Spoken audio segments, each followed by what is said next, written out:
This month from Big Finish, it's anniversary central at Big Finish. It's not only Doctor Who's anniversary, but Big Finish have got a few anniversary treats. So the first release we're going to talk about is the Sirens of Time Redux, where we have a new edit of Big Finish's first ever Doctor Who story to celebrate 25 years.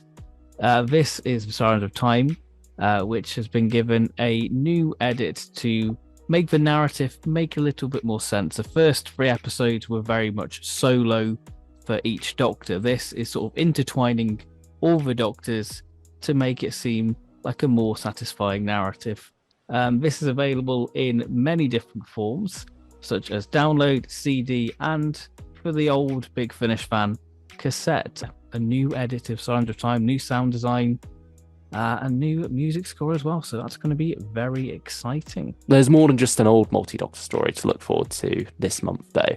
There's a brand new one too, in the form of Once and Future Coda, the final act, written by Tim Foley.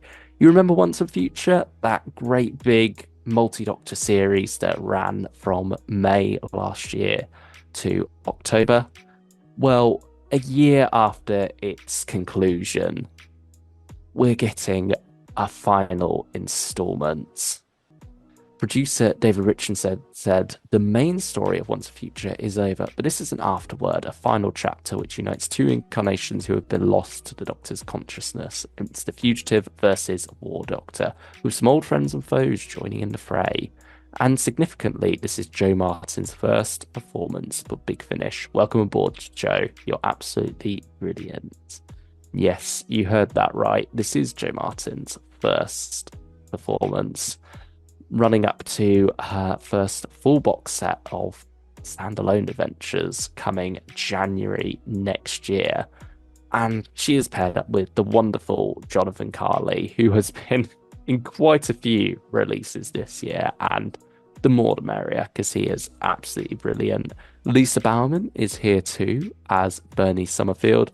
You got some Vord in there also, because, you know, who doesn't love a bit of Keys of Marinus around this time of year? Oh, and it also features Chase Masterson as Vienna Salvatore, because I know I'll get crucified if I don't mention that. The anniversary train doesn't stop there. Gallifrey echoes through eternity. To celebrate 20 years of Big Finish's Gallifrey series, Big Finish are producing some short trips, featuring Damned If You Do by Gary Russell, Requesting Beast, In Search of Lost Time, Damned If You Don't. Gallifrey has introduced us to so many different characters, timelines, conflicts, and so much creativity over the years.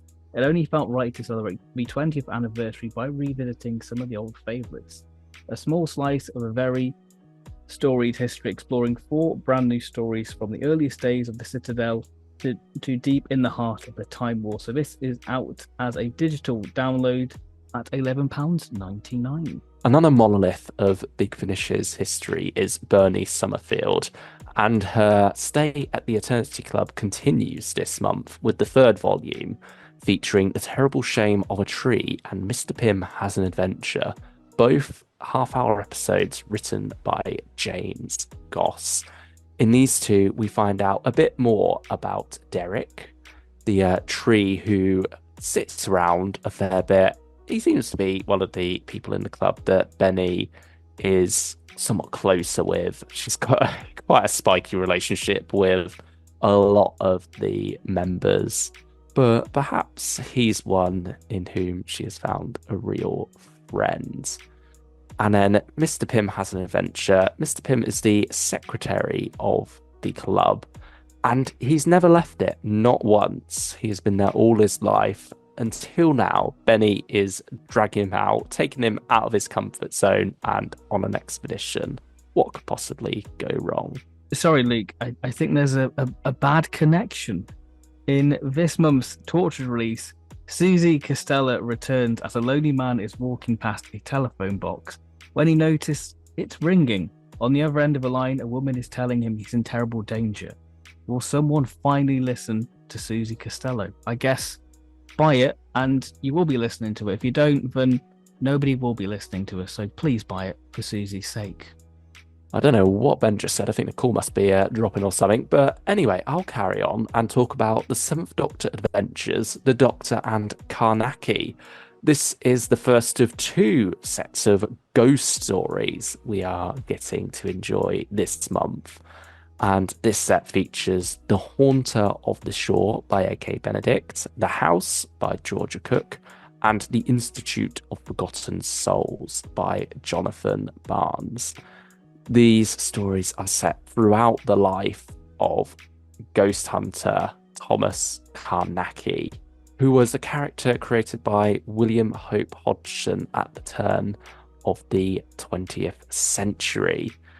And he lives on here, portrayed in a younger form by Joe Jameson and his older self by Dan Starkey, who also read the audiobook collection of Carnacki a few years back for Big Finish.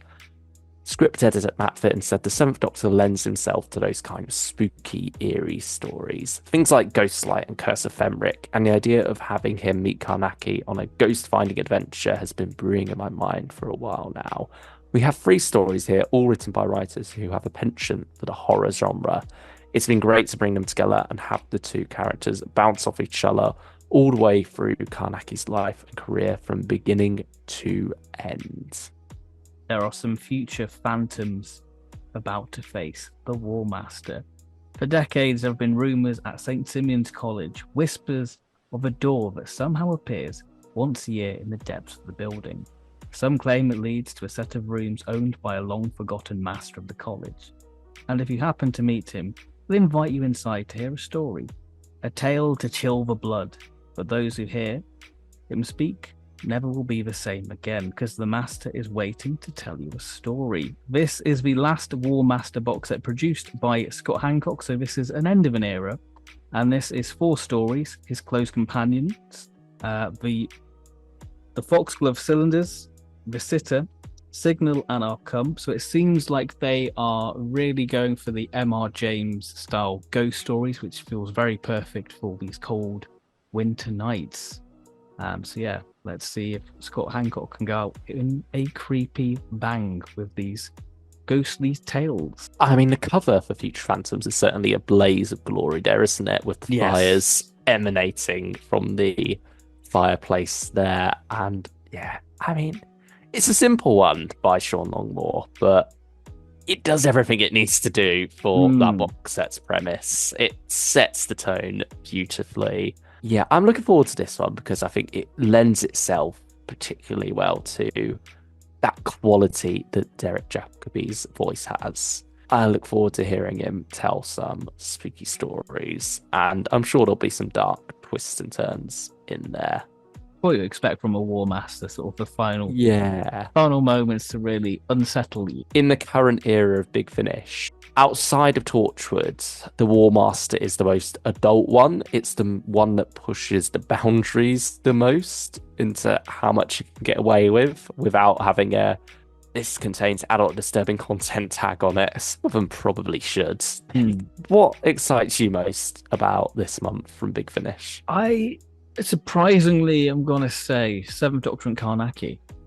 I was sort of burnt out from the last day, and I was like, I'm really Seventh Doctor fatigued. And I think having, in a way, the Seventh Doctor go back to his roots in a way with sort of the spooky stories. I think this is sort of quintessential Seventh Doctor box set material, really. And I think A.K. Benedict did a great spooky story in Lost Resort, and I'm really excited to hear what she does with the Seventh Doctor. You know what? I'm going to agree, actually. The Doctor and Carnacki is tingling my molecules in a way I can't quite fathom. Like, just looking at the options here, even though you've got some exciting multi-Doctor stories there, this one, it just feels right. Maybe it's because we're recording this just before Halloween as well, so we're in that particular mood. Yeah, but the nights are only getting longer, and I think as you settle into that more cozy season before Christmas, it's the right time of year for these types of stories, really. It does feel like they've planned that out quite well with this and War Master, and there's something that can lead us through those darker nights and, send a chill down the spine. I mean, a surprise announcement was Gallifrey's Echo Through Eternity. That was only announced a couple of weeks back now. And I mean, it's just, short stories, audiobooks. How are you feeling about that release? See, I've dabbled with Gallifrey, but I've not properly dived into it. Like, I've listened to like the first two of the first series, and I've listened to the first box at the Time War stuff. So, for me, this is a pass. Just because I don't feel that well versed in that side of Big Finish to get excited for. I know that there are a lot of Gallifrey fans, and people say it's the best spin-off. I still say Jaguar and Lightfoot, just to poke fun of that fire and stoke it up a bit. But yeah, for me, cool cover. I'm happy that Big Finish are acknowledging Gallifrey's anniversary, and people who love the range can have something to cherish it. Yeah, I think especially with the third War Room box set getting pushed back a whole year, this hopefully helps ease that blow for people who were particularly looking forward to that, and give you something to nibble on while you wait for another full meal in a year's time. Yeah. But yeah, I mean, for me, it's probably going to be a pass. I've listened to a bit of Gallifrey. I listened to the Time War saga, and I sort of decided to step off when War Room started up. So I just don't have that connection there that I feel like this box set is, pining for. It's going down that nostalgia route for those who are big fans of particularly Gallifrey's earlier days and have stuck with this series. It's almost a reward for them. Yeah, really. So I'm glad this is happening, but I won't be picking this one up most likely. So yeah, I mean, we were saying the same thing about Eternity Club when that was first announced, but that's true. We came around on that. I'm looking forward to where the third volume goes. I'm saying that halfway through the second volume at the moment. I've listened to Rhubarb. That was hilarious. Did I say these were both by Tim Foley earlier? If I did, they're actually by James Goss. I'm sorry, Tim / James, to both of you for messing that up. I'm pretty sure I said Tim Foley earlier. Yeah, there you go. These are both actually by James Goss. There we go. And that's rectified. Don't have to just find me in the comments now. No, it's all fine. Yeah, I mean, it's nice that Benny's getting a little ongoing series. I've only listened to the first story, and we said in our review, it's a promising start. And I think, this looks like it's going to get to a bit more of the actual story, I feel. Yeah. So if you want to know more of our thoughts on the Eternity Club so far, go check out that review of Eternity Club 1. But the Benny action doesn't stop there, because I guess Coda's the big one, isn't it? I mean, I think we've said it before. It's a big year for both Benny and the War Doctor. Yeah. And here they are together for a second time. Because they also both appeared at the end of Dark Gallifrey. Yeah. It's going to be interesting, this one. I feel like my excitement's run out for this one. I guess because it's been a year wait as well. Well, over a year. Yeah. And then obviously us going month in, month out, listening to Once and Future and kind of getting stung. I mean, it's Tim Foley. Yeah. So that's got a that promising thing thing for it. But yeah, at the same time, Once and Future, it's something I feel like I've already washed my hands with. Yeah. You've got the t-shirt. You've moved on. Yeah. We've been there, done that. It's past lives, Exactly. But yeah, excited to hear Joe Martin at least. I think that's the main thing. But yeah, I can't think of any reason not to necessarily be excited for it. like looking at the premise and such, who's writing it. But I just don't feel it yet. We'll see. I think once how we get go a with this release one. date, the anticipation will probably build. I hope so. So it would be nice for this series to go out on a high. But yeah, we'll see if we start to vibe a bit more as time goes on. Yeah, I mean, Torchwood Bad Connection. We've had a bit of Indie of Armour not too long ago on TV. Yeah, so it's nice that even though she's doing so many huge things recently, she still has time for Big Little Finish. old Torchwood, yeah. Yeah, and it seems like an interesting premise as well. Yeah, it sort of reminds me of Urgent Calls from AD in a way. I do love that tweet Big Finish put out where they simply put, "Will someone finally listen to Susie Costello?" And it just makes it sound like no one's picking up her audio. So please buy it. Please buy it. Please, someone listen to her. She needs it. Or else she become a cosplaying bird. Forced to make ends meet somehow. Exactly. Oh dear. Yeah, the electricity is really sparking with these puns. It really is. Talking about mince meeting, how about remixing an old classic, Sirens of Time? Yeah, I mean, we're coming at this from two different angles. You've heard the original, and I have not. And I kind of want to keep it that way. All right. So that it'll be interesting for us when we come to review this to be coming at it from those two different perspectives. Yeah. And it also feels like this is Nick Briggs' full vision for it. This is the version that he wants everyone to see as the definitive one.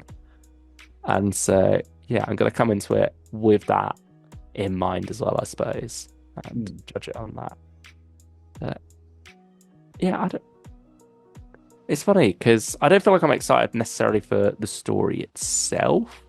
Yeah. I can't say I've looked into that too much. Like it's a proof of concept story. As an event. Yeah.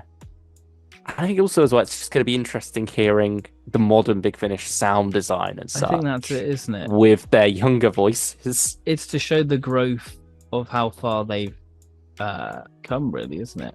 Yeah, and I mean, it's funny. This was recorded and released originally closer to their TV runs than it is to now, audios.